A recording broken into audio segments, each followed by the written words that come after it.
এক রাজা তার রাজ্যের মধ্যে শস্য ক্ষেত পরিদর্শনে গেলেন মন্ত্রীকে সাথে নিয়ে।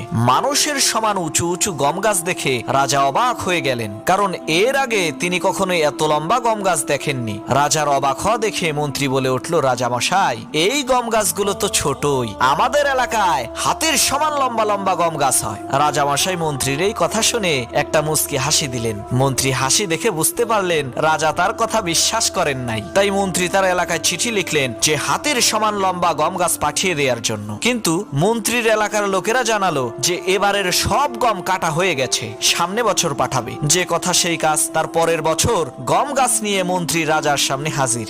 রাজা বলল, এগুলো কি? মন্ত্রী বলল, রাজামশাই, 1 বছর আগে যে আপনাকে বলেছিলাম আমাদের এলাকায় হাতের সমান লম্বা গম গাছ আছে, আপনি কথাটি বিশ্বাস করেন নাই, তাই প্রমাণ নিয়ে এসেছি। রাজা বলল, মন্ত্রী, তুমি কেমন কথা বললে যার প্রমাণ দিতে 1 বছর লাগলো?